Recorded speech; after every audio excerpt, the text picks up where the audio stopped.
குடியாத்தம் கங்கை அம்மன் திருக்கோயில். பரசுராம் விஷ்ணுடைய அவதாரம். அவர் அப்பா சொல்லக்கூடிய விஷயத்தை சிறமேற்கொண்டு செய்தவர். தன்னுடைய தாயுடைய தலையை கட் பண்ண சொல்லும் போது மற்ற 3 மகன் ஒத்துக்கல. இவர் மட்டும்தான் இப்போ என்ன பண்றாரு, அம்மாவுடைய. அப்ப கங்கை அம்மன் எப்படி உருவாச்சு அப்படின்னா, அதனுடைய கதையை தொடர்ச்சியாக தான் இந்த ஊர் உருவாகுது.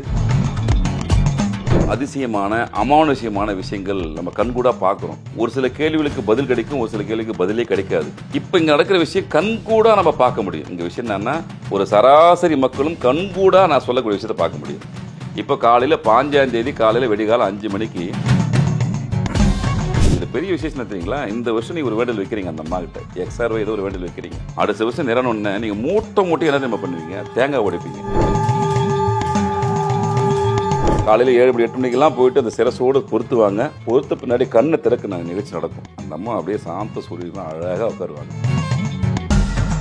தலையை எடுத்துட்டு போகும்போது பார்க்கணுமே, வணங்கலாம். ஒரு குறிப்பிட்ட எல்லை வரைக்கும் மக்கள் இருப்பாங்க. குறிப்பிட்ட எல்லைக்கு மேலே யாரும் இருக்கக்கூடாது. ஒத்தோட எல்லா வீடும் டோர் லாக் பண்ணிடுவாங்க. ஒத்தோட வெளியே இருக்க மாட்டாங்க. நேராக எடுத்து போயிட்டு அந்த அம்மாவை.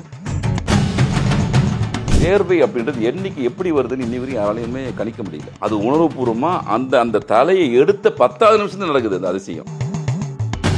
ஆனால் அந்த அம்மா வர்ற கோலம், அந்த அழகு இருக்கு. மாலையாது உலகத்தில் இருக்க அவ்வளோ மாலையும் வரும். இன்னொரு முக்கியமான விஷயம் இருக்கு.